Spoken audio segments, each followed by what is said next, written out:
Welcome back on the show. Topik kita malam ini mengenai tempe. Di sini kita udah lihat banyak sekali macam-macamnya.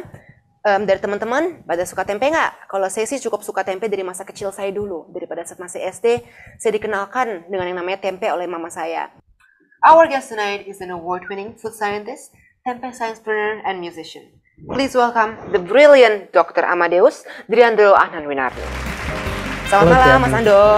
Selamat malam, terima kasih banyak undangannya. Ini tamu yang sangat keren banget pokoknya deh.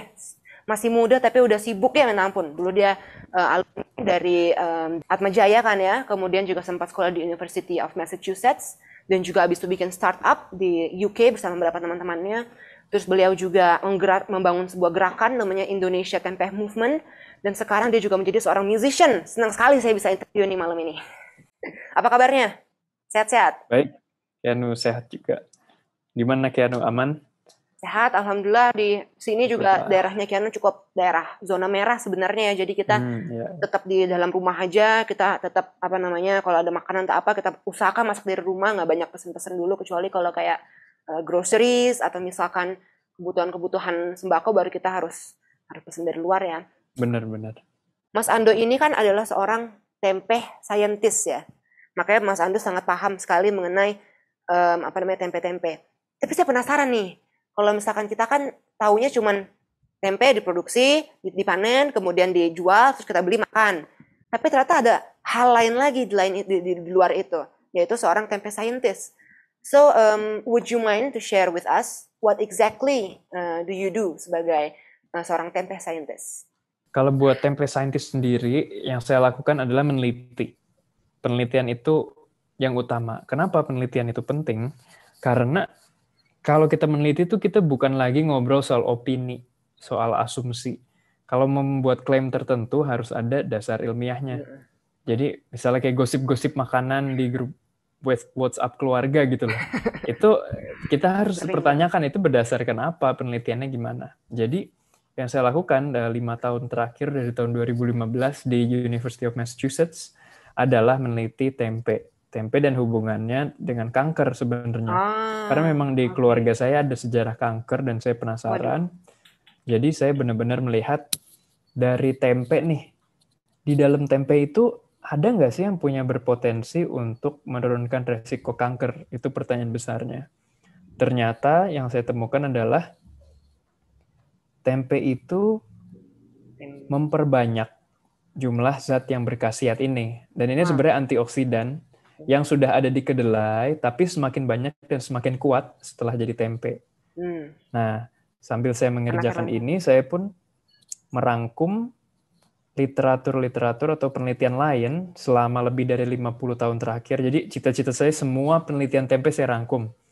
Berarti memang dari keluarga pun juga saya dengar sampai 3 generasi emang pegiat pangan juga ya dari kakek ya? Iya betul, memang mulainya dari kakek saya.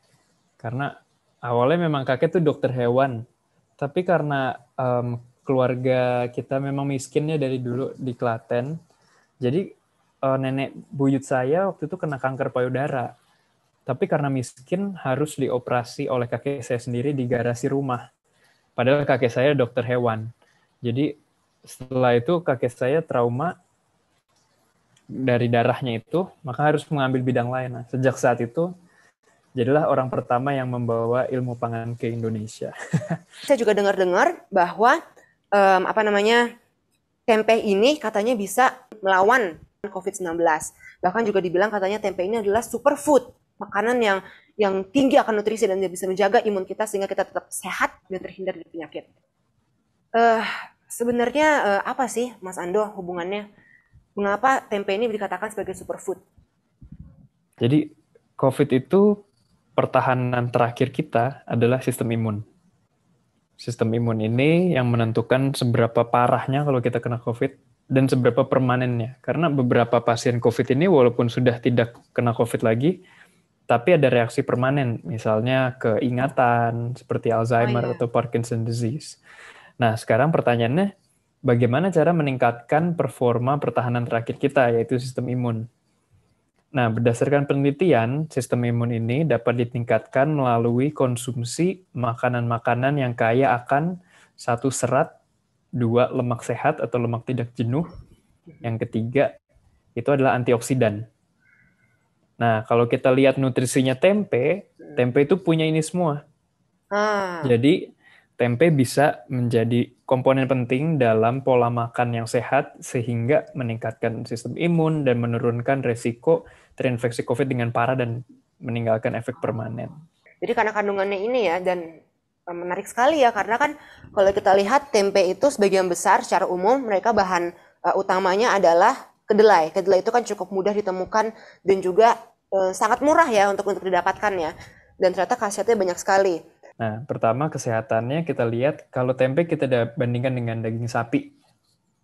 Itu energinya levelnya mirip, proteinnya mirip, tapi lemak jenuhnya jauh lebih rendah, serat pangannya jauh lebih tinggi, garamnya jauh lebih rendah, kalsium ternyata lebih tinggi, zat besinya mirip, dan ternyata bisa mengandung vitamin B12 yang selama ini orang pikir hanya bisa dapat dari sumber hewani. Ya betul, karena penting untuk perkembangan otak, pembelahan sel, dan lain-lain. Nah, itu kesehatan. Yang kedua, keramah lingkunganan. Nah, kita perbandingkan protein-protein populer di luar sana seperti daging sapi, daging ayam, kemudian telur, susu, dan lain-lain. Nah, hasilnya adalah tiap satu satuan energi, yaitu 1 megajoule, berapa banyak protein yang bisa kita hasilkan. Jadi kita tahu seberapa efisien. Nah, daging sapi ini sekitar 4 gram protein. Kalau di tempe, sekitar 17 gram protein. Jadi sebenarnya bisa dibilang bahwa tempe ini 4 kali lebih efisien dalam penggunaan energi dibanding daging sapi. Nah, kalau dari segi penggunaan energi, maksudnya emisi, satu satuan 1 kilogram karbon dioksida ekuivalen buat gas efek rumah kaca bisa menghasilkan berapa gram protein. Nah, di daging sapi bisa menghasilkan kurang lebih 7 gram protein. Kalau di tempe itu hampir 160 gram protein. Jadi 20 kali lipat lebih efisien untuk menghemat pelepasan gas efek rumah kaca.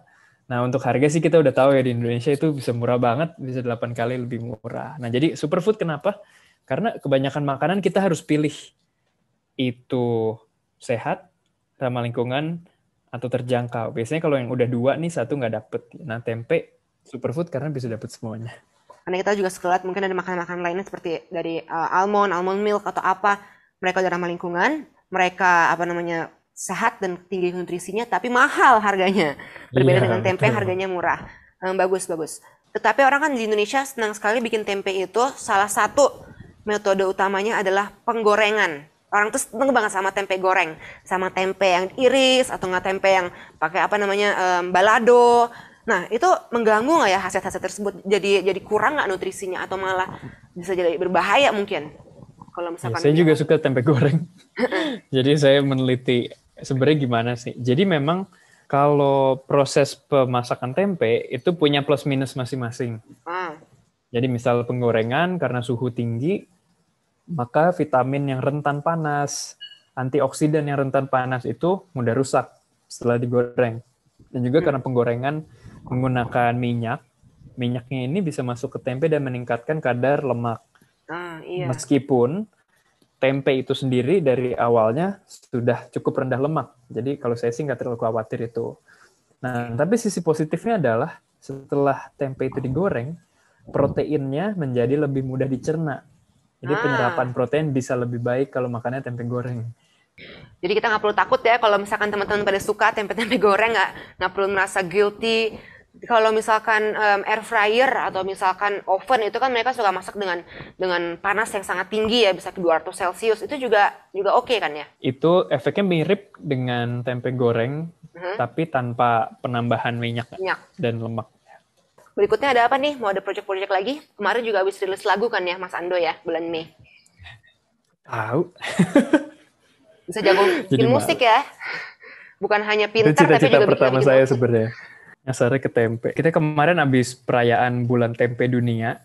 Ya, jadi kalau lihat di Instagram Tempe Movement, ke website Tempe Movement juga bisa nonton. Karena ada 20 negara yang partisipasi, dan yang bicara ada dari 10 negara. Itu seru banget, semuanya bicara tentang tempe dari berbagai macam sisi. Mulai dari segi sejarah, kultur, inovasi, kemudian seni, masak. dan lain-lain. Itu bisa diikutin. Nah, berikutnya kita ada lagi banyak proyek belum launch, tapi bisa stay tune di Tempe Movement. Terima kasih Mas Ando udah sharing bersama saya malam hari ini. Sehat-sehat selalu. Untuk teman-teman yang masih penasaran nih, karena kita waktunya terbatas juga, teman-teman bisa langsung cek di Instagramnya @driando, ataupun juga bisa cek Instagramnya @tempemovement. Dan juga ada website ya kan ya, Tempe Movement Indonesia. Oke, thank you Mas Ando. Sehat-sehat selalu. Sampai ketemu lagi nanti. Ya, terima kasih Keanu. Salam tempe. Salam tempe.